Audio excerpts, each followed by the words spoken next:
હવામાન વિભાગ આગામી સમયમાં શું કહી રહ્યું છે, ક્યાં ભારે વરસાદ રહેશે અને ક્યાં કેવો માહોલ વરસાદને લઈને રહેવાનો છે? ઉર્મિલા, બિલકુલથી દીક્ષિતા, આપણે ઘણા દિવસોથી વિંડીના માધ્યમથી બતાવી રહ્યા હતા અને 11 ઓગસ્ટે તો ખાસ આગાહી હવામાન વિભાગ પણ કરી રહ્યું હતું કે સારો એવો વરસાદ વરસી શકે છે. ફરી એક વખત વરસાદની આ સિસ્ટમ સક્રિય થઈ છે. વરસાદે યુટર્ન લીધો છે. અમદાવાદમાં વહેલી સવારથી કાળા ડિબાંગ વાદળોની વચ્ચે વરસાદી માહોલ છવાયેલો જોવા મળી રહ્યો છે. શહેરના અનેક એવા વિસ્તારો પૂર્વ હોય કે પશ્ચિમ કે જ્યાં વિઝિબિલિટીમાં ઘટાડો થયો છે. ઓફિસના સમયમાં પણ જે રીતે લોકો જઈ રહ્યા હતા અને તેમાં પણ વિલંબ ક્યાંક આ વરસાદના કારણે છવાયો છે. આ એવો વરસાદ છે કે જે ખેડૂતોને પણ સારો એવો લાભદાયી રહી શકે છે. આપણે વિંડીના માધ્યમથી દર્શકોને બતાવીશું કે ક્યાં કેટલો વરસાદ સમયગાળા દરમિયાન પડી શકે છે. તો 12 વાગ્યાના સમયની વાત કરીએ તો અમદાવાદ સહિતના આ તમામ વિસ્તારો છે કે જ્યાં વરસાદની સ્થિતિ સારી હોય તેવી દેખાઈ રહી છે. અમદાવાદમાં આ સિસ્ટમ સક્રિય થઈ હોય તેવી દેખાઈ રહી છે. હવામાન વિભાગે પહેલેથી જ આગાહી કરી હતી.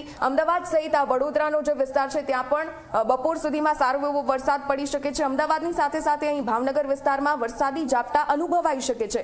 આ સાથે અમદાવાદથી આગળ મધ્ય ગુજરાતની વાત કરીએ તો મહેસાણા પંથકમાં પણ વરસાદની સિસ્ટમ સક્રિય થયેલી દેખાય છે. આ ઉપરાંત પાલનપુરમાં પણ આ જ રીતે વરસાદ પડી શકે છે. અત્યાર સુધી સિઝનનો સાર્વત્રિક 33% જેટલો વરસાદ તો વરસી ચૂક્યો છે.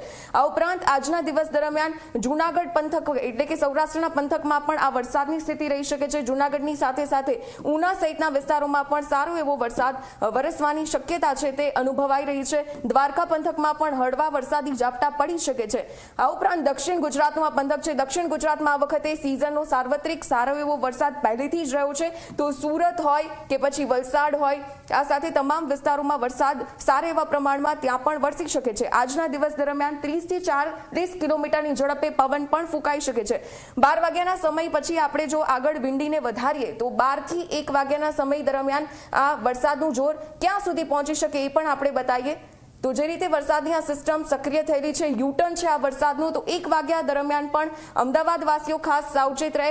પોતાના કાર્યસ્થળે પહોંચવાનું હજી બાકી હોય તો અમદાવાદ શહેરના વાસીઓ પહોંચી શકે, કેમ કે વરસાદ આ સમયગાળા દરમિયાન 12 થી 1 વાગ્યાના સમય દરમિયાન સારો એવો પડી શકે છે. વડોદરા છે ત્યાં પણ આ વરસાદની સિસ્ટમ 12 થી 1 વાગ્યા દરમિયાન સારી એવી સક્રિય થઈ રહી છે.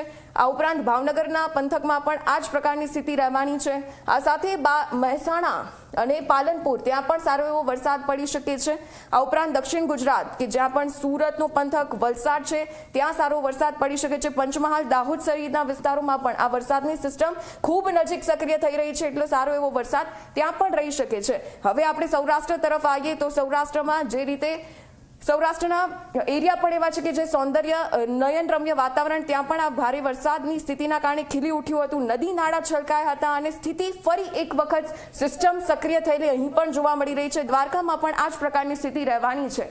એટલે પહેલેથી આગાહી હતી અને આગાહી મુજબ વરસાદ સારા એવા પ્રમાણમાં પડી રહ્યો છે. જે સ્થિતિ છે તે આપણે પણ દર્શકોને બતાવી રહ્યા હતા વિંડીના માધ્યમથી. એટલે આગામી દિવસો દરમિયાન પણ આ વરસાદ સારો એવો પડી શકે છે. પાસેથી અપડેટ્સ લેતા રહીશું. તો ઉત્તર ગુજરાતમાં વરસાદની ઘટ હતી અને ત્યાં સારો એવો વરસાદ હવે બીજા રાઉન્ડમાં થઈ શકે છે.